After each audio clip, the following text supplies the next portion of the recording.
안녕하세요. 여러분의 보약이 되는 시간, 건강한 의사 왕성호입니다. 안녕하세요. 빅날입니다. 자, 해마다 미국 영양학회에서는 질병을 예방하는 데 도움이 되는 대표 음식들을 선정한다고 하죠. 그렇죠. 올해에도 어김없이 6가지 식품이 선정됐다고 하는데요. 성우 씨 혹시 아시나요? 네, 맞습니다. 6가지 식품 중에 제가 3가지를 먼저 말씀을 3가지요? 드리면은 네. 먼저 당뇨 환자가 매일 하나씩 먹으면은 공복 혈당과 인슐린 저항을 낮출 수 있는 달걀이고요. 오. 그리고 두 번째는 호두를 닮은 네. 견과류인데요. 심장과 뇌 기능을 좋게 만드는 피칸이라고 합니다. 그리고 마지막 세 번째, 바로 대장암 위협을 낮춰준다는 요거트가 뽑혔어요. 네, 그리고 제가 나머지 3가지를 또 알려드리면요. 파킨슨병의 위험을 낮춰준다는 녹색 채소와 베리류, 그리고 뭐 적당히 먹으면 간 질환에 도움이 된다는 커피, 그리고 체내 염증을 완화하는 데 도움이 된다는 버섯까지 6가지 대표 식품으로 포함됐다고 하니까 여러분들도 참고하시면서 평상시에 꾸준하게 복용하면 참 도움이 될 것 같네요. 네, 또 이 6가지가 우리 주변에서 쉽게 볼 수 있는 이런 음식들이기 때문에 잘 찾아서 이렇게 보충하면 좋을 것 같은데요. 네, 건강의 시작, 이렇게 음식을 꾸준히 잘 챙겨 먹는 거에서부터 시작하면 좋을 것 같습니다.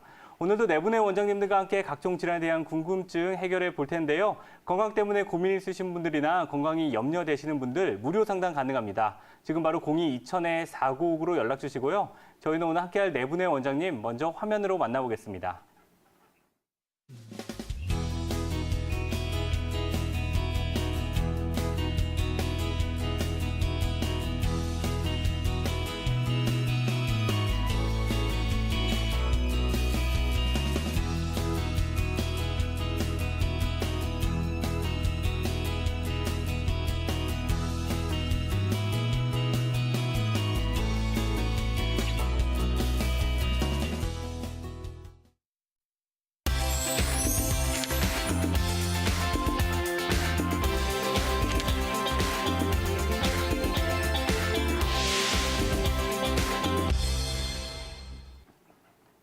오늘도 한의학에 대한 올바른 정보 전달해 주실 원장님들 자리에 나오셨는데요. 인사 나눠보도록 하겠습니다. 안녕하세요.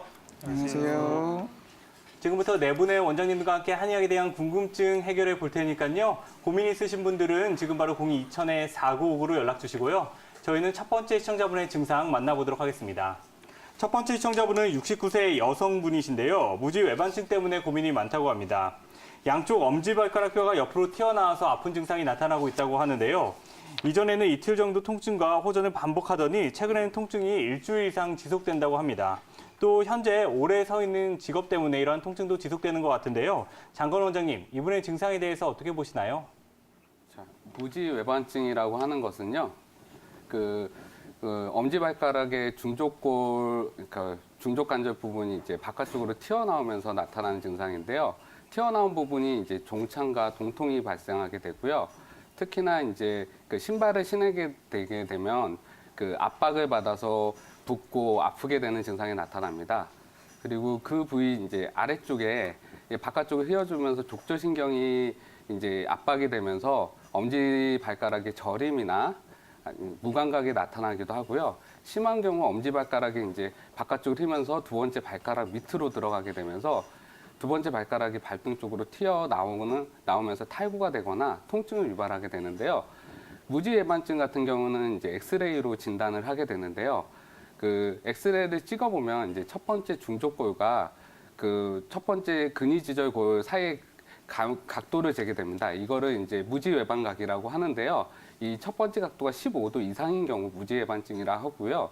두 번째는 이제 첫 번째 중족골과 두 번째 중족골 사이에 중족골 감각을 보게 되는데 이게 10도 이상인 경우 무지외반증이라고 합니다.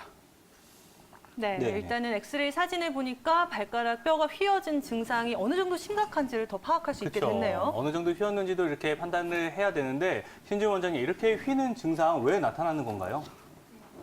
무지외반증의 원인으로는 선천적 요인과 후천적 요인으로 나눌 수가 있겠는데요. 선천적 요인으로는 선천적으로 발가락 관절이 휘어진 경우와 그리고 평발, 그리고 엄지발가락이 긴 경우와 과도하게 유연한 발이 원인이 될 수 있겠습니다. 후천적 요인으로는 볼이 좁거나 지나치게 높은 굽에 신발을 즐겨 신는 경우와 두 번째는 잘못된 보행 습관을 갖고 있거나 세 번째는 외상으로 인한 경우가 있겠습니다. 네, 뭐 선천적 요인뿐만이 아니라 후천적 요인까지 다양한 요인들이 좀 원인이 될 수 있는 만큼 적절한 치료와 관리 방안이 중요할 것 같은데요. 증상이 발병했을 초기에는 치료와 관리만으로도 좀 호전이 쉽게 된다고는 하지만 그렇죠. 증상이 심각해지면 수술을 좀 고려하시는 분도 많다고 들었거든요. 장건 원장님, 실제로 수술까지 이어지는 데는 증상이 꽤 심각해진 거겠죠? 예, 맞습니다. 보존적 치료를 함에도 불구하고 증상이 나아지지 않고 계속된다고 하면 수술을 고려할 수 있는데요. 우선은 이제 아까 전에 엑스레이 설명드렸잖아요. 만약에 이제 엑스레이상 이제 첫 번째 무지 외방각이 30도 이상이 되거나 아니면 이제 중족골간이 15도 이상이 될 경우 이제 수술을 고려할 수 있고요. 일반적으로는 경미한 경우에는 말씀드린 대로 경과를 관찰하거나 보존적 치료를 하거나 밑에 이제 족부 교정기 같은 걸 하면서 경과를 관찰하게 되고요. 그다음에 이제 활동량이 많은 운동선수 같은 경우는 수술 이후에 운동량이 확 떨어질 수 있기 때문에 되도록 수술보다는 이제 보존적 치료 위주로 하게 됩니다. 네. 수술보다는 보존적 치료 요법을 좀 확인을 해볼 필요가 있을 것 같은데요. 그렇다면 원장님 조금 더 구체적으로 한방에서는 어떤 보존 치료 방향을 사용하고 있나요? 예, 우선은 이제 첫 번째로 침이 있는데요. 아까 전에 말씀드렸듯이 중족지절관절 쪽이 튀어나오지 않습니까? 그쪽에 이제 붓고 아프게 되는데 그쪽에 이제 침을 놓음으로써 막힌 경락이나 이런 걸 소통시켜서 통증을 없애주게 되고요. 아까 전에 말씀드렸듯이 이제 발가락이 바깥쪽으로 휘면서 이제 신경을 압박하기도 하고 관절 자체에 동통이나 종창이 발생되기 때문에 그 부분을 줄이기 위해서 약침이나 봉침을 쓰기도 합니다.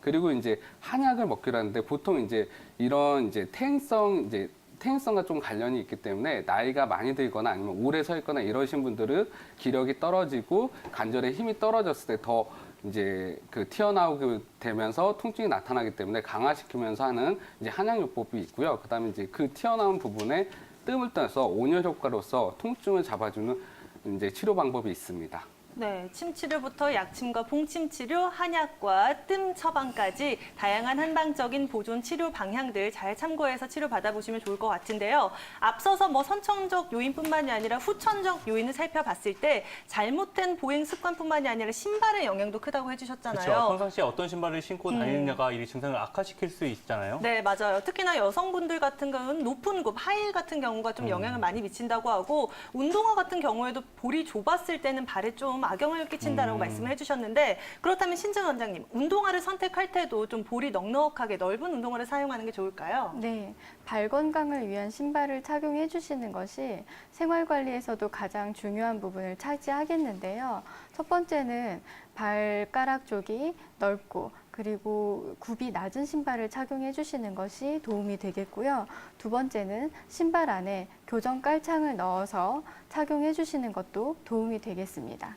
네, 이렇게 발가락 쪽이 넓고 굽이 낮은 신발을 평상시에 신는 게 도움이 된다고 하니까요. 이런 점들 참고하시면 좋을 것 같은데요. 이 밖에도 또 예방할 수 있는 방법들은 어떤 것들이 있나요, 원장님? 네, 무지외반증 예방 운동에 대해서 4가지 정도를 준비를 해봤는데요. 첫 번째는 족저근막 운동입니다.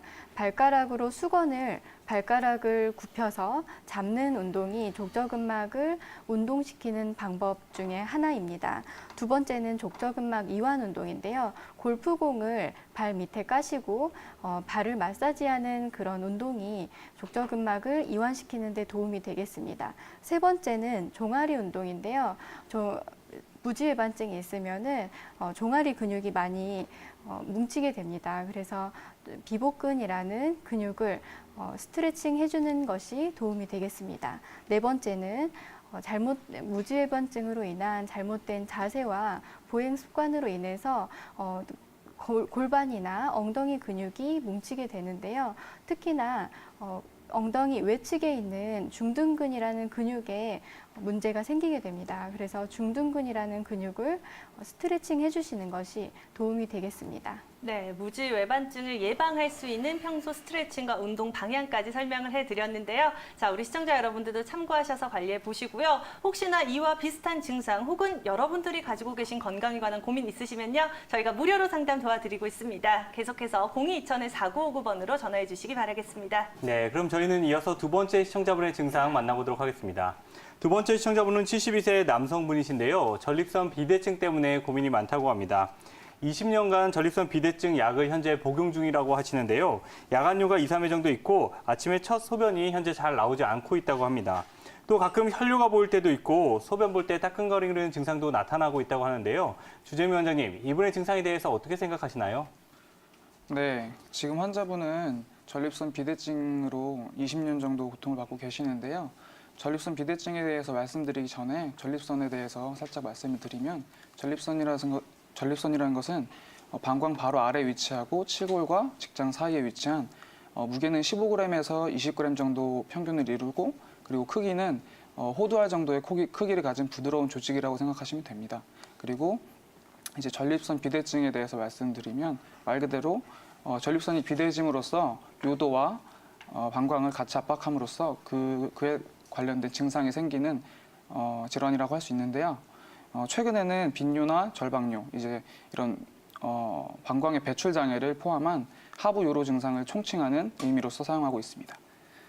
그리고 이 전립선 비대증의 국내 유병률을 살펴보면 40대에서부터 이제 보통 증상이 발현되기 시작하고요. 그리고 50대에서 60대 정도는 이제 대략 한 60에서 70% 정도가 증상을 가지고 계시게 되고 그리고 그 이후에 70에서 80대 정도로 넘어가면 80% 이상 대부분의 환자분들이 전립선 비대증을 겪고 계신 걸로 파악이 되고 있습니다. 네, 생각보다 굉장히 많은 비중의 중년 이후의 남성분들이 겪는 증상이 아닐까 싶은데요. 그렇다면 조금 더 자세하게 파악해 볼 필요가 있을 것 같은데 아무래도 우리 시청자님께서도 가끔 혈뇨를 보일 때도 있고 소변을 볼 때 따끔거리신다고 그쵸. 했잖아요. 전립선이 비대해지면서 나타나는 소변 문제들이 굉장히 많을 것 같은데 원장님 구체적으로 어떤 것들이 있을까요? 네, 전립선 비대증으로 나타날 수 있는 증상들은 상당히 다양한데요. 대표적으로 몇 가지를 살펴보자면 첫 번째로는 가장 흔하게 배뇨 요의가 자주 들고 평소 다른 일반인들보다 화장실을 자주 가고 싶어하는 빈뇨를 들 수 있는데요. 이제 이 빈뇨의 기준이 하루에 8회 이상, 낮 시간 동안 8회 이상을 보는 것을 빈뇨라고 하고요. 그리고 소변의 줄기가 약한 양뇨의 증상을 들 수 있고, 그리고 소변 배출 때 아랫배에 힘을 주어서 배출을 해야만 나가는 복압 배출이 있고요. 그리고 소변을 본 후에도 남아있는 감각이 있어서 다시 또 소변을 보고 싶은 잔뇨감이 있을 수 있습니다. 그리고 환자분처럼 지금 야간에 소변을 보기 위해서 일어나서 야간에 2회 이상 보는 야간 빈뇨가 있을 수 있고요. 그리고 중간에 소변이 끊기는 단축뇨의 증상도 있을 수 있겠습니다. 네, 빈뇨와 양뇨, 단축뇨와 야간 빈뇨도 이렇게 다양한 증상이 나타난다고 이야기를 해주셨는데요. 이런 증상이 나타나면 꼭 상담을 받아봤으면 좋겠습니다. 그런데 염창성 원장님, 이런 증상들이 나타나는 원인들은 어떤 것들이 있을까요? 예, 그 전립선 비대증의 큰 원인은 사실 노화입니다, 노화. 앞서서 이제 우리 주 원장님 말씀하셨다시피 이게 40대 이후부터 나타난다고 해서 70대에는 거의 대부분 있다고 말씀을 드렸는데 요즘에는 이제 사실 30대부터 스트레스 때문에 나타나는 분도 있긴 있지만 가장 의학적인 접근을 했었을 때는 이제 그 고환의 노화라고 해서 그 결과 이제 남성 호르몬 자체가 변화가 생기기 때문에 남성 호르몬 자체가 이제 감소가 되기 때문에 전립선 비대증이 생긴다는 표현도 있고 그 남성 호르몬과 또 다른 이제 활동성 남성 호르몬 자체가 증가가 되니까 이 고환 자체와 아니면 전립선 그리고 이제 요도 이 주변을 압박하는 그런 이 전립샘 자체가 너무 커지기 때문에 이제 그로 인해 생긴다라는 게 가장 보편적인 이제 그 원인으로서 얘기가 되는 거고요. 그 외에 이제 완전히 검증됐다고 볼 수 없지만 우리가 임상적으로 많이 볼 수 있는 현상 중에 하나가 이제 비만, 살이 많이 찌면 우리가 이제 살이 찌면 지방이 이제 침착되는데 이 지방이 이렇게 예민한 부위 그러니까 그 선을 잡고 있는 그 주변에도 많이 침착이 되면서 더불어서 이제 전립선 자체를 비대시킨 결과 비대증 형태가 생기는 경우도 있고 그 외에 이제 요즘에는 이제 음주나 흡연 같은 이 성인병을 유발하는 아주 루틴한 이런 원인 유발 자체가 이제 흡연을 많이 하거나 음주를 많이 하면 그 자체의 혈류순환 자체를 많이 감소시키기 때문에 특히나 이 전립선에 해당하는 이 부위의 그 요도 하부신경 같은 경우에는 상당히 이런 어떤 혈류순환에 예민하게 반응을 하므로 이런 큰 4가지 정도의 변화로서 이 전립선 비대증의 원인을 저희가 볼 수 있다고 말씀드리겠습니다. 네, 뭐 남성 호르몬의 변화는 물론이고요. 역시나 비만과 음주, 흡연이 또 전립선 비대증의 원인이 될 수 있다는 점 기억해 보시면 좋을 것 같은데요. 그렇다면 원장님 조금 더 구체적으로 한의학에서 바라보는 관점도 궁금하거든요. 예, 이제 한방에서는 또 어떤 원인으로 좀 파악을 하고 있나요? 이게 이제 사실 한의사들이 전립선 비대증이라고 하는 것 자체는 사실 전립선이라는 표현보다는 네. 이제 그로 인한 증상에 대한 접근을 한의학적인 분류에 나눠서 이제 볼 수가 있는데요. 가장 첫 번째로 보는 게 이제 그 어혈이라고 하는 게 한의사들이 많이 쓰는 어혈이라고 하는 것 자체가 방광과 생식기 부분에 쌓여 있다. 그러니까 어체 방광이라는 표현을 써서 당연히 어혈이 그 방광 부에 쌓여 있게 되면은 그로 인한 하부 혈류 순환 자체가 감소가 되기 때문에 전립선 비대가 많이 생기고 그로 인한 증상들이 생긴다라고 첫 번째로 표현을 하고요. 두 번째로 또 많이 쓰는 경우는 이런 전립선 비대증 환자들이 40대, 50대, 뭐 당연히 이게 남성 질환이기 때문에 그럴 수도 있지만 아까 비만한 환자나 또는 이제 몸에 열이 많은 그런 환자들한테 많이 생긴다 그래서 습열이 하주돼서 전립선 비대증을 유발한다라고 표현을 합니다. 습열이라고 하는 거는 몸속의 습한 성질, 지금 이렇게 끈적끈적한 그런 어떤 몸속에 있는 노폐물과 그 내부 열 자체가 아래쪽에 쌓이면은 그 열적인 반응으로 인해서 어떤 방광, 비뇨, 생식기의 순환을 많이 저해시키기 때문에 그로 인해서 이제 이 습열하주라는 표현으로서 생식기 활동을 많이 감소시킨다라는 표현을 쓰고요. 세 번째로는 그 이 소화기 기능이 되게 약한 분들 중에서도 이 전립선 비대증이 많이 생기는 경우가 있어서 비기가 약해가지고 그래서 이제 아래쪽에 뭔가 함몰되어 있다. 비기하함이라는 표현을 써서 그로 인한 전립선 비대증을 우리가 이제 한의학적인 분류로서 보기도 하고, 그다음에 네 번째로는 이제 그 전립선 비대증이라는 것 자체는 앞서 주 원장님이 말씀하신 것처럼 주된 증상은 소변에 관한 증상이긴 하지만 그와 더불어서 큰 원인은 이 남성의 어떤 기능 강화, 그러니까 남성의 기능 강화를 저해시키는 남성 기능 약화를 얘기시키는 그런 표현으로서 이제 볼 수가 있고, 이걸 한의학적으로 얘기를 하면은 이제 신양과 신음이라는 어떤 이렇게 남성의 정력이나 어떤 남성성의 기능을 얘기하는 그런 기능 자체가 양적인 변화든 음적인 변화든 떨어져 가지고 생긴다고 표현을 합니다. 그래서 이제 신양이 약해져 가지고 하면은 흔히 이제 정력이 많이 약해진다라는 표현을 범주 내에서 분류를 해가지고 저기 이제 치료적인 접근 방법을 하기도 하고요. 다섯 번째로는 신양이 아닌 신음이 약해져서 그로 인해 가지고 마찬가지로 이제 나타난다고 하는데, 이 신음 같은 경우는 사실 나이로 인해 가지고 기운이 약해지는 것도 있지만 과도한 성생활이라든지 아니면 이제 과로 같은 것들이 수반돼 가지고 이 신음이 약해진 결과 전립선 비대증이 생긴다고도 이제 한의학적으로 보고 있습니다. 네, 단순히 전립선 비대증 한 질환으로 보는 게 아니라 증상별로 나누어서 한방에서는 살펴본다라고 설명을 해주셨는데요. 그렇다면 주재빈 원장님, 우리 시청자님 증상으로 미루어 봤을 때 한방에서 앞서서 설명한 경우에 어느 경우에 좀 해당하는 걸로 파악이 될까요? 네, 지금 앞서 염참석 원장님이 설명해 주신 여러 가지 분류 중에서 환자분의 증상들을 좀 더 구체적으로 살펴보자면 가장 먼저 대표되는 소변 분리 증상이 있는데요. 그것은 이제 하초 부위, 저희가 이제 아래 부분에 속하는 장기인 신과 방광의 허약으로 볼 수 있겠고요. 그리고 야간에 일어나서 소변을 보러 가는 야간요의 증상은 하초의 혈행과 신장과 방광의 허약으로 볼 수 있겠습니다. 그리고 혈뇨와 소변을 볼 때 따끔거리신다고 하신 그 증상은 한의학적으로 표현을 하자면 소변 적삽이라고 하는데요. 적삽이라고 하는데 이제 그것은 혈열 또는 방광습열이라고 하여서 양증 또는 열증으로 볼 수 있겠습니다. 네, 네. 증상에 따른 원인 어느 경우에 해당하는지 자세하게 파악을 해봤는데요. 보통 전립선 질환이 소변 문제랑 직행하는 만큼 그쵸. 평소에 이뇨작용을 좀 활발하게 해주는 커피는 피해라라는 말도 있잖아요. 맞아요. 커피나 술을 피하고 또 이렇게 과일이나 생선류의 음식을 먹는 게 좋다고 이렇게 얘기를 하는데 맞아요. 그 중에서도 토마토가 좋다는 토마토. 얘기를 굉장히 많이 맞아요. 해요. 염창성 원장님, 토마토가 어떤 이유에서 이렇게 전립선 환자들한테 좋은 건가요?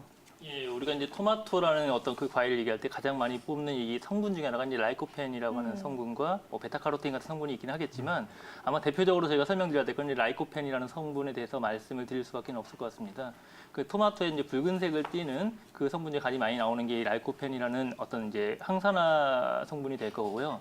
이 라이코펜은 사실 인체 내에서 우리가 뭐 뇌라든지 피부 또는 이제 폐, 간 이러한 일반적인 장기 외에도 남성 호르몬에 이제 해당하는 이제 고환이라든지 어떤 여성의 유방 같은 부위에 이제 많이 분포가 되어 있는 그런 항산화 물질이라고 볼 수가 있는데, 사실 나이가 들거나 노화가 되거나 스트레스를 받거나 이럴 경우에는 뭐 아시겠지만 여러 가지 이제 그 항산화 물질이 그 활성산소로 인해 가지고 항산화 물질이 많이 감소된다라고 표현을 하고, 우리가 건강해지거나 몸이 좋아지려면 거꾸로 이 활성산소를 감소시킬 수 있는 항산화 물질이 많이 스스로 만들든 아니면 외부에서 유입을 받든 해가지고 그런 이제 그 기능을 좀 좋게 만들어야 될 텐데, 말씀드린 것처럼 라이코펜이라고 하는 것 자체는 상당히 많은 항산화 물질을 함유하고 있기 때문에, 그리고 고환에 많이 부족해질 수 있는 것들을 보충해 줄 수 있는 효과 때문에 이제 언급이 되는 거고요.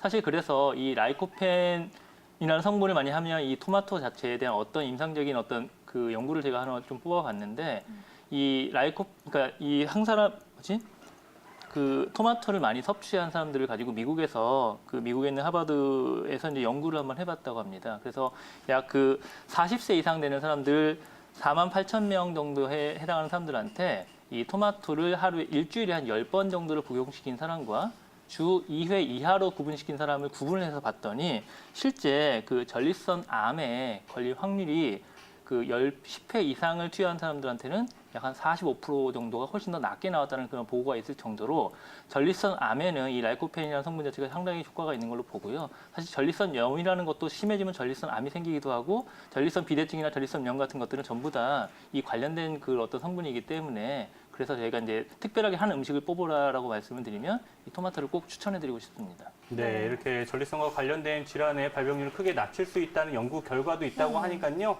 이런 점들 잘 참고하시고 기억하시면 좋을 것 같은데요. 또 이렇게 먹는 음식 말고 평상시 생활 습관은 어떻게 하면 좋을까요? 앞서 말씀드린 것처럼 사실은 이 전립선 비대증은 노화와 그리고 이제 스트레스, 그다음 음주, 흡연, 흔히 말하는 이제 성인병에 관련된 것들로 볼 수 있거든요. 저희가 이제 우리가 또 대사증후군이라는 표현을 쓰면서 이제 고혈압이나 당뇨, 고지혈증 이런 것들이 이제 비만과 엮어서 요즘에 많이 홍보가 되는 것처럼 사실 이 전립선 비대증은 남성의 대사증후군과 같은 어떤 질환입니다. 따라서 양방에서 치료를 할 때도 그렇고 이 환자분이 현재 지금 꽤 오랫동안 전립선 비대증 양약을 지금 복용하고 있는데 그런 약들도 사실은 무슨 뭐 알파 차단제 아니면은 뭐 안드로겐 억제제 같은 이런 흔히 말하는 대사증후군에 해당하는 그런 처방과 비슷한 처방의 약을 드시고 있을 수가 있는데요. 마찬가지로 일반적인 생활 수칙에서 제일 중요한 것들은 이 환자분이 스트레스를 안 받거나 아니면 규칙적인 생활을 해가지고 몸의 스트레스를 많이 없애줄 수 있는 그런 환경이 되면 상당히 좋겠죠. 그래서 제가 한 대여섯 가지 정도를 뽑아서 말씀을 드리면 첫 번째로는 당연히 규칙적인 생활과 충분한 휴식을 통해 가지고 이 그 몸 상태를 좀 개선시키는 게 일단 필요할 것 같고요. 두 번째로 이 전립선이라는 부위가 이제 남성의 고환과 남성 성기의 근처에 있기 때문에 이게 오랫동안 앉아 있게 되면은 눌려서 기계적인 압박으로 인해 가지고 더 안 좋은 현상을 나타낼 수 있습니다. 따라서 이제 장시간 앉아 있는 것들은 피하고 요즘과 같이 일상생활에서 계속 앉아 가지고 이렇게 좀 오랜 동안 앉아 있는 분들 같은 경우는 이제 적절한 시간에 일어나서 스트레칭을 하고 몸을 이렇게 좀 풀어주는 그런 과정도 되게 필요할 것 같습니다. 그 세 번째로는 앞서 제가 한의학적인 원인 중에 이 전립선이 노화와 더불어서 과도한 성생활이나 아니면 스트레스 같은 게 원인이 된다고 말씀드렸기 때문에 당연히 과도한 성생활을 하거나 스트레스 같은 것들을 좀 피하시는 게 일단 필요할 것 같고요.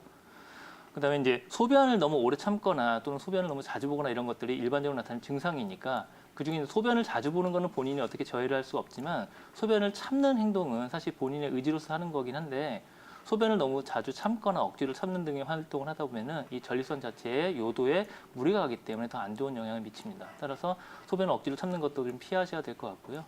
그리고 이제 앞서 말씀드린 것처럼 과로, 과음은 당연히 피해야 될 것 같고 그리고 마지막으로 제가 권장해드리고 싶은 게 뭐냐면 그 좌욕이나 반신욕 같은 것들을 오래 하면 이 하부의 혈류순환과 혈액순환이 좀 안 돼서 지금 전립선 비대증이 생기거나 전립선 염증 같은 게 같이 나타날 수 있기 때문에 권해드리는 거는 보통 이제 좌욕 같은 거는 약 한 15분에서 30분 정도 온도는 본인이 느끼는 온도보다 약간 더 뜨겁게 약 한 37도에서 40도 정도 해당하는 것들을 규칙적으로 날을 잡아가지고 시간을 잡아서 꾸준히 해주시면은 일상생활에서 이 전립선 비대증의 증상을 악화시키거나 그로 인한 불편감을 좀 감소시키는데 도움이 될 것 같습니다. 네, 라이코펜 성분이 풍부한 토마토와 함께 또 적절한 운동과 생활 습관 그리고 좌욕과 반신욕의 생활화 꼭 기억하셔서 관리해 보시면 좋을 것 같네요. 네, 이런 점들 잘 확인하시고요. 이 밖에도 건강 때문에 고민 있으신 분들 지금 바로 무료 상담 가능하니까요. 02-2000-4959로 연락 주시기 바랍니다.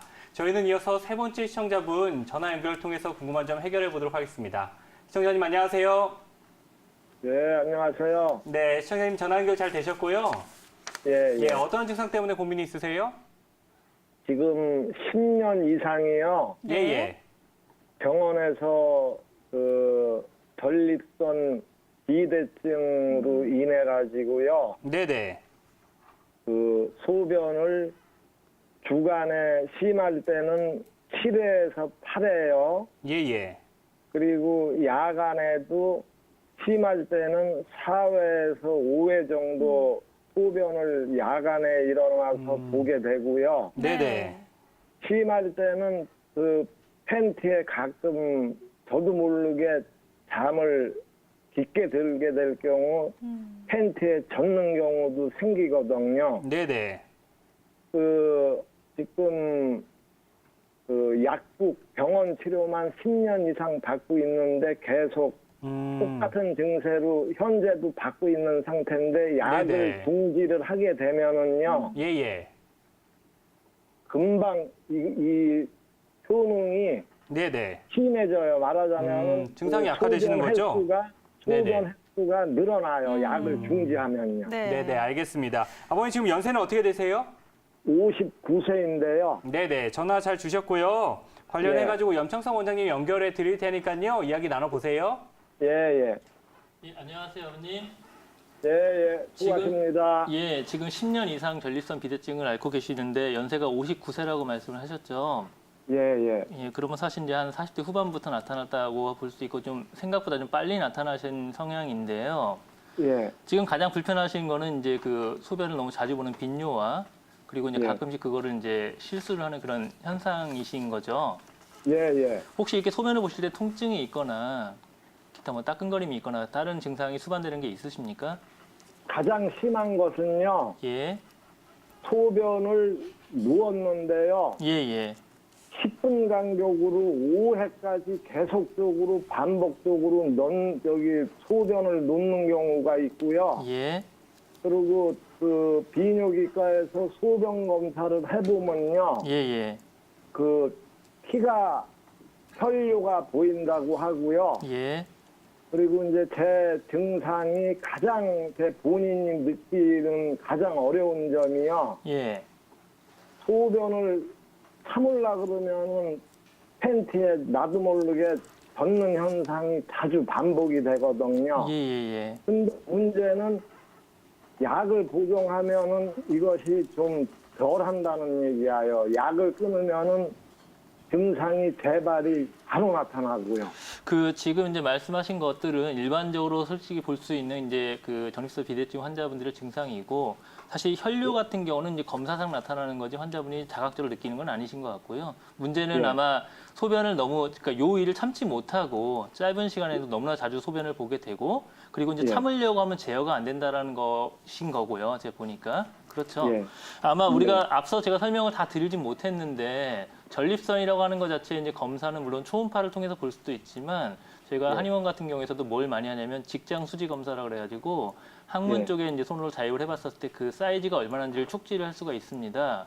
그래서 네. 이제 그게 사이즈도 중요하고 두 번째로는 요 도로 얼만큼 어떤 식으로 압박하느냐에 따라 가지고 그 증상을 이제 체크를 할 수가 있는 것 같고요. 예. 그다음에 제가 요거와 좀 다른 형태로서 질문 하나 드릴게. 혹시 아버님 네. 키와 체중을 대략 말씀해 줄 수 있습니까? 키는 1m 73에요. 예. 몸무게는 그 73kg까지 나가다가요. 예, 예. 어떠한 경우 좀 제가 성관계 횟수가 좀 많을 때요. 예. 많을 때 소화불량이 걸리면서 73에서 55kg까지 떨어지면서 소화가 아주 안 돼가지고요. 먹기만 한번 체해가지고 병원에 2번 입원한 적도 있는데 이 문제하고 연관이 되나 싶어가지고요. 앞서 제가 대략 말씀을 드릴 때 저희가 이제 그 신음휴허라는 표현을 써서 이게 과도한 네. 성관계나 과로 이런 것들도 사실은 전립선 비대증을 악화시키는 원인 중에 하나로 볼 수 있기 때문에 예, 사실 이제 환자분께서 저희가 이제 그런 어떤 성관계나 이런 것들에 대해서는 조금 제어를 하실 필요가 있는데 말씀하신 것처럼 체중이 73kg에서 지금 55kg까지 빠졌다는 얘기는 빠질 때가 있어요. 있었던 말씀이시죠? 예. 그러다가 지금은 약간 올라가지고요. 평소 73kg거든요. 예. 64kg가 안 올라가요. 64kg 이상까지는 안 올라가신다는 말씀이시죠? 예. 한 2, 3년 전부터요. 그러니까 그렇다면은 저희가 이런 환자분들 같은 경우 한의학적으로 보고 그다음에 한의원에서 접근할 수 있는 방법에 대해서 좀 설명을 드리면요. 사실 예. 전립선 비대증은 약으로 양약도 마찬가지로 치료한다는 개념보다는 사실 평생 관리한다는 개념으로 접근하는 경우가 많습니다. 그래서 양방에서도 아까 제가 말씀드린 것처럼 대사증후군처럼 그냥 평생 더 악화되는 것을 방지하기 위해서 약을 복용하는 경우도 많고요. 그러다 예. 보니까 부작용이 생기는 경우도 있고 환자분이 이제 임의로 끊었다가는 증상이 더 이렇게 악화되는 경우를 제가 볼 수가 있는데 예. 가장 핵심은 사이즈가 커져 있는 것을 줄이는 방법 외에는 그로 인한 요도 자체의 그 어떤 기능 개선과 신장 네. 하부의 기능 개선을 통한 어떤 증상을 완화시키는 방법이 일단 필요할 걸로 여겨지고요. 저희가 한의학적인 분류 중에 이제 비기 환자분처럼 이제 뭐 아마 이제 그 성생활을 말씀하셨지만 과로나 스트레스 같은 걸로 인해 가지고 소화 기능이 심각하게 약화되는 경우라면 이제 비기가 되게 하함돼서 나타나는 그런 범죄일 경우이기 때문에 그런 네. 경우들은 보통 이제 아랫배가 좀 차거나 그쪽에 있는 거 네. 뭐가 많이 뭉쳐 있는 경우가 많이 볼 수 있습니다. 그래서 지금도 뭉쳐 있어요. 그래서 예. 그 한 2, 3년 거기다가 계속적인 침 치료를 받으면 그 말하자면은 오른쪽 사타구니 우에요. 예. 그게 돌덩어리처럼 뭉쳐요. 그런 경우요. 그러면 한 2, 3년 침을 맞고 적외선 치료하고 핫백 갖다 대고 그러면은 이게 뭉친 게 싹 없어지거든요. 예. 그러다가 한 2년 지나서 좀 성생활이 좀 많아지면은 이게 예. 지금도 한 1년 전부터 뭉쳐가지고 지금도 계속적인 그 침도 맞고요. 예. 그 병원 치료도 하면서 핫백 계속 지금 하면서 약간 그 돌덩어리처럼 딱딱한 것이 지금 한 3분의 2 정도는 지금 없어진 상태인데 이게 왜 그럴 때마다 뭉쳐요. 그 핫다구니 오른쪽 바로 우에 배 부분이요. 그러면 이것을 병원 가서 그 이제 제가 이런 증상을 얘기하면요. 예. 이 부분은 좀 치료하기가 좀 병원에서도 좀 애매하다는 얘기를 하네요. 그러니까 이제 보통 양방에서는 사실 이렇게 비기가 뭉치거나 이런 것들에 대한 그 어떤 설명이 없기 때문에 이제 그렇게 보는 게 많고요. 앞서 말씀하신 것처럼 환자분께서 하복부가 많이 뭉치고 특히 이제 그 사타구니 위쪽이 뭉쳤었을 경우에 침 치료나 이제 보통 한의원에서는 뜸 치료 같은 걸 또 권하기도 하는데 또는 이제 본인 스스로 핫팩을 대서 뭔가 뭉쳐 있는 거를 소통을 시켜주면 그게 지금 증상이 좀 완화가 되거나 뻐근함이 좀 없어질 수 있을 거고 그게 오랜 기간 동안 더 많이 잘 풀어질 경우라면 증상 완화에 좀 나아질 텐데요. 환자분이 말씀하신 거에 사실 답이 있는데 뭐 과도한 성생활이든 스트레스 그 정도는 환자분마다 차이가 있겠지만 그게 또 쌓이면 뭉치니까 증상이 악화되고 이런 게 이렇게 반복이 되시는 것 같거든요. 저희가 보통 이런 환자분들한테 그와는 좀 다른 방법으로도 치료를 할 게 앞서 제가 방송에서는 설명을 못 드렸지만 그 이제 약침을 그 우리가 보통 이 하복부에 해당하는 복부 쪽에 해당하는 환자분이 느끼는 사타구니 위쪽 배에 해당하는 부위에 약침 치료를 하거나 아니면은 이제 그 남성이 그러니까 항문하고 그다음에 성기 그 주변에 혈자리가 몇 군데 있습니다. 뭐 회음혈이나 장강혈 같은 그런 혈자리다가 약침 주입을 하면 특히 장강혈 같은 경우는 이제 특정 혈이고 한의사가 직접 해야 되겠지만 그러다 좀 깊은 형태의 어떤 이제 특정 약침을 잘 자입을 할 경우에는 실제 이 전립선 사이즈가 좀 줄었다는 보고도 있고요. 2000년대 초반에. 그리고 사이즈가 주는 거와는 별개로 환자분의 증상이 많이 좀 시원해지고 소통이 되면서 좀 나아지는 경우도 있기 때문에 만약에 다니셨던 한의원에서 약침 치료를 하고 그런 경우가 있었더라면 그 원장님하고 상의를 하셔서 이러한 치료를 좀 더 병행하시는 것도 좋을 것 같고요. 그리고 지금 이 환자분께서 호소하시는 증상을 없앨 수는 없는데 빈도수를 얼마큼 줄이느냐, 일상생활에 얼마큼 피해를 덜 주느냐로서의 접근을 하셔야 될 것 같기 때문에 저희가 방송에서 말씀드렸던 어떤 일상생활에서의 주의사항, 그다음에 뭐 토마토를 위시한 여러 가지 음식, 건강식품, 그리고 이제 야채, 채소류 이런 것들 많이 복용하시는 거, 그리고 과로와 스트레스를 줄이는 거를 같이 좀 병행을 하셔서 좀 어느 삶의 질을 좀 높이는 쪽으로 고민을 해보시는 게 현재 지금 환자분한테는 가장 좋은 제가 설명드릴 수 있는 상황인 것 같습니다. 네, 먼저 재발을 막기 위해서는 잘못된 생활 습관부터 먼저 고치는 게 중요하다고 하니까요. 이 점 꼭 기억하시고요. 치료를 받으시다가 또 고민되시면 저희가 언제든지 상담 도와드릴 테니까요. 연락 주시기 바랍니다. 네, 저희는 잠시 광고 보고요. 여러분들의 건강 궁금증 함께 해보겠습니다. 네 분의 원장님과 생방송으로 진행되고 있는 건강한 의사 함께하고 계시는데요. 방송을 보시다가 한의학에 대해서 궁금증 생기시는 분들 지금 바로 무료 상담 가능합니다.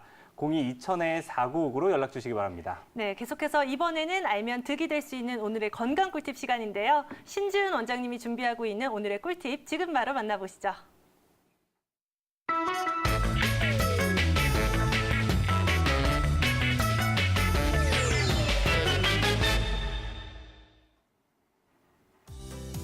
안녕하세요. 건강한 의사 신지은 원장입니다. 오늘은 한약재 백작약에 대해서 알아보겠습니다. 백작약이란 미나리아 제비과에 속하는 다년생 초본식물로 꽃이 크고 탐스러워서 한박꽃이라고 불리기도 합니다. 꽃은 5, 6월에 피며 뿌리를 약재로 사용하는데요. 백작약의 성질은 약간 차고 맛은 쓰고 시며 약간 단 맛을 가지고 있습니다. 백작약은 가을에 뿌리를 캐서 주피를 제거한 후에 삶아서 햇볕에 말려서 사용하게 되는데요. 백작약의 뿌리는 빈혈과 진통제로 사용하게 되고요. 적작약의 뿌리는 혈압을 안정시키고 해열제로 사용하게 됩니다. 세 번째는 우리나라 작약은 우리나라의 전남과 경북 지역에서 대량 생산하고 있는데요. 백작약은 뿌리가 굵고 표면이 흰색을 띨수록 그리고 절단면의 원형 무늬가 선명한 것이 상품으로 생각되고 있습니다. 백작약의 주치에 대해서 보겠는데요. 첫 번째는 스트레스로 인한 복통, 위통, 설사, 두통과 생리통, 대하 등의 부인병증, 그리고 사지 근육의 경련과 마비증, 그리고 저절로 땀이 나는 증상 등의 다양한 증상에 활용해 볼 수 있습니다. 대표적인 처방으로는 작약감초탕이 있겠는데요. 다음 동의보감 속 백작약에 대해서 살펴보겠습니다. 동의보감 속에는 설사와 이지를 치료하며 달이거나 가루내거나 알약으로 먹어도 모두 좋다. 백작약의 신맛은 수렴하고 단맛은 완화시켜주므로 이질에 반드시 써야 하는 약이라고 설명하고 있습니다. 다음 마지막으로 백작약의 금기에 대해서 살펴보겠는데요. 백작약은 약간 찬 성질을 갖고 있습니다. 그래서 허안으로 인한 복통과 설사가 있는 경우에는 사용을 주의해 주시는 것이 좋겠습니다. 또한 양기가 허해서 속이 찬 경우에도 사용을 주의해서 해주시는 것이 도움이 되겠습니다. 이상으로 작약에 대한 올바른 정보, 건강한 의사 신지은 원장이었습니다.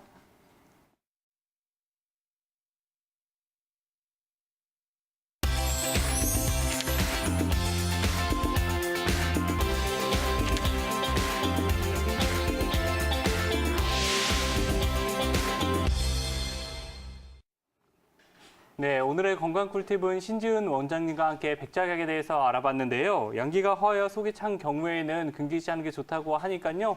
복용을 원하시는 분들은 꼭 상담 받아보시고 복용하면 좋을 것 같습니다.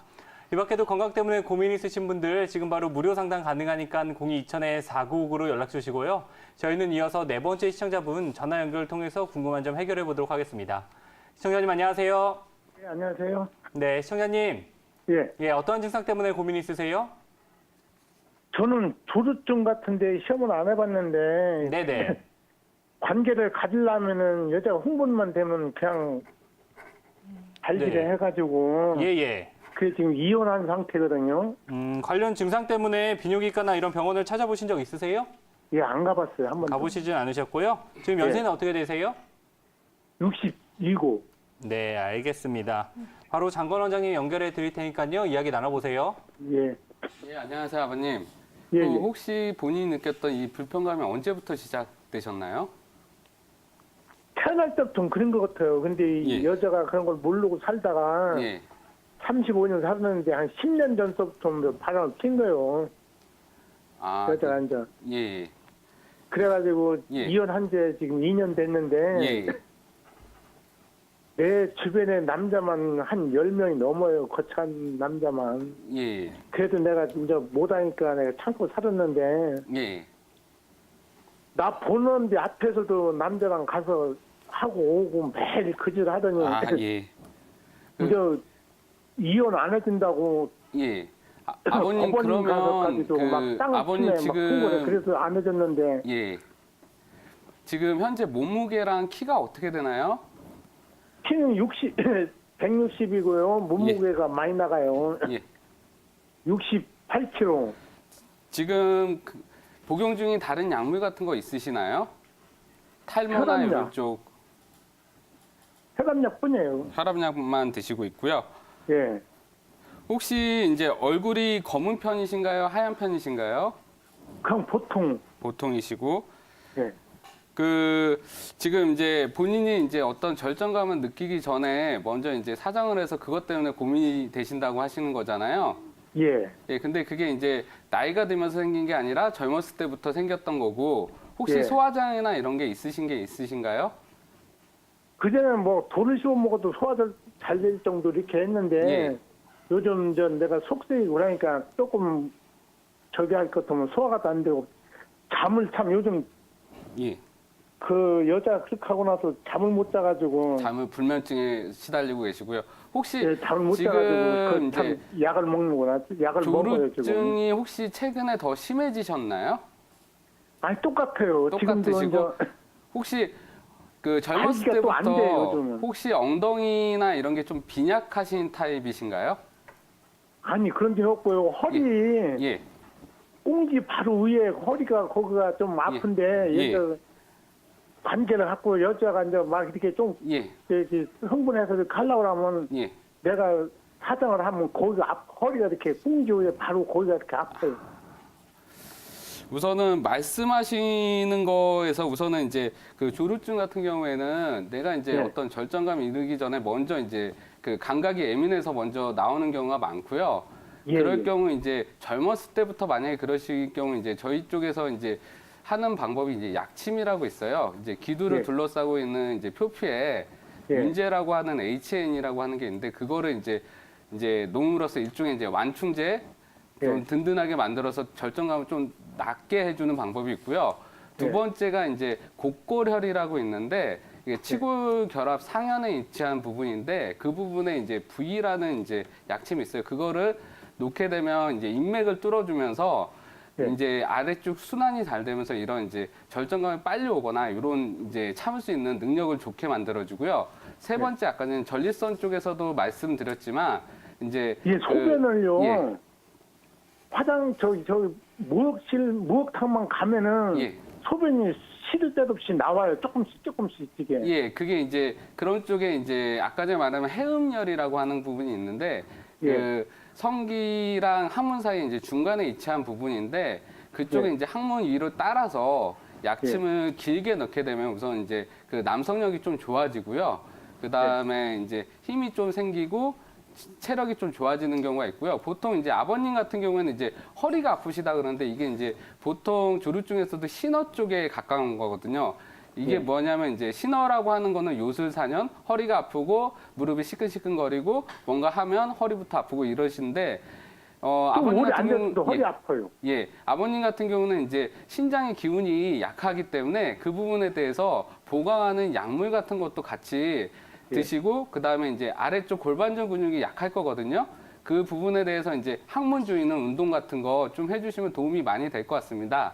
그래서 가까운 한의원에 가서 그 부분에 대해서 조금 더 진단 받아보시고 치료 받으시면 개선이 있을 수 있을 것 같습니다. 네, 우리 아버님 장건 원장님께서 상담 도와드렸고요. 관리해 보시고 또 혹시나 고민되는 부분 있으시면 다시 한번 전화해 주시기 바라겠습니다. 네, 그럼 저희는 이어서 다음 시청자분 전화 연결을 통해서 궁금한 점 해결해 보도록 하겠습니다. 시청자님 안녕하세요. 여보세요? 여보세요? 예, 아버님. 예, 예, 전화 연결 잘 되셨고요. 예. 예, 어떤 증상 때문에 고민이 있으세요? 전립선 비대증 때문에 그렇습니다. 전립선 비대증이요? 예. 네, 검진 받아보신 적 있으세요? 예. 현재 복용 중인 약은요? 양약으로 매월 처방받아서 먹고 있습니다, 지금 현재. 네, 그럼 이런 증상은 언제부터 나타나신 거예요? 예? 이러한 증상은 언제부터 나타나신 거예요?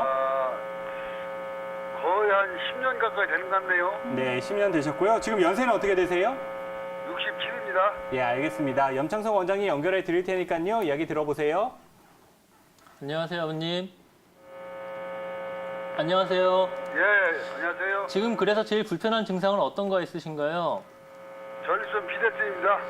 예, 그래서 전립선 비대증이라는 진단을 받으셨는데 뭐 소변을 자주 보시는 게 불편할 수도 있고 소변이 이제 시원하게 못 봐서 불편하신 경우가 있을 수도 있고요. 뭐 통증이 나타나는 경우도 있고. 근데 어떤 게 제일 불편하시죠? 소변은 야간에만 약을 먹거든요, 절대. 예.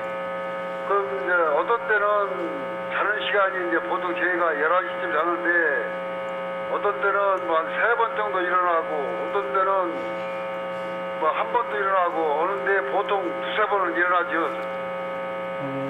그러니까 밤에 야간여로 인해서 그로 인해서 이제 수면에 많은 불편감을 느끼시는 게 제일 불편하시다는 말씀이시죠?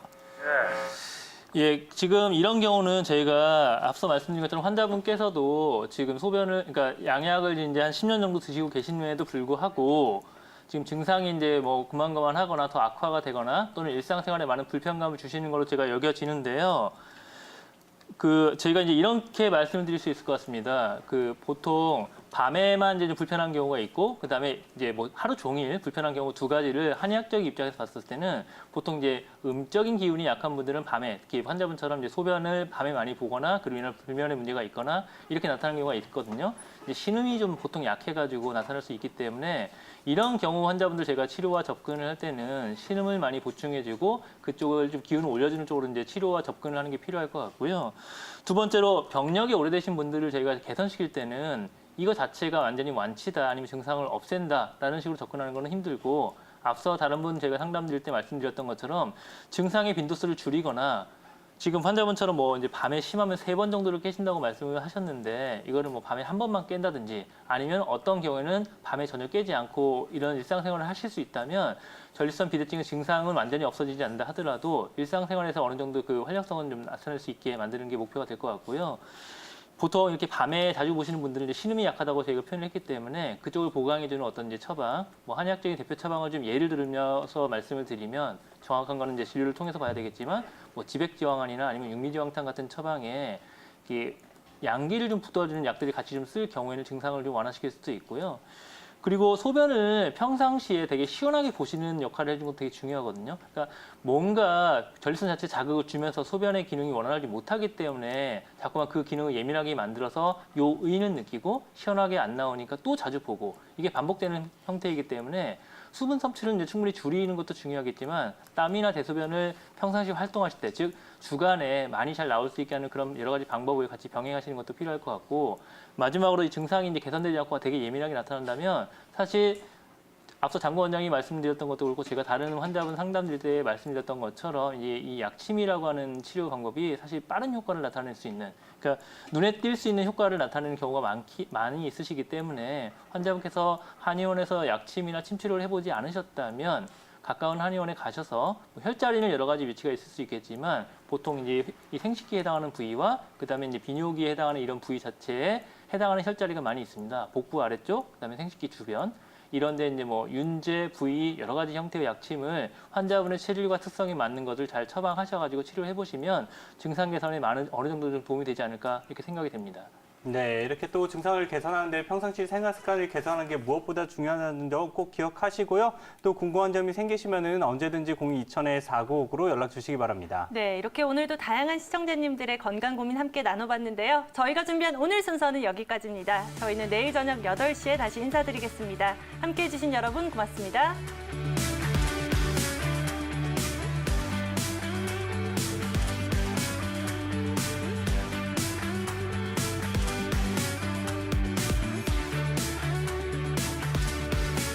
본 방송은 의료 정보에 대한 제공일 뿐 의료 정보에 대한 과시는 위험을 초래할 수 있고 모든 치료에는 부작용이 동반될 수 있습니다.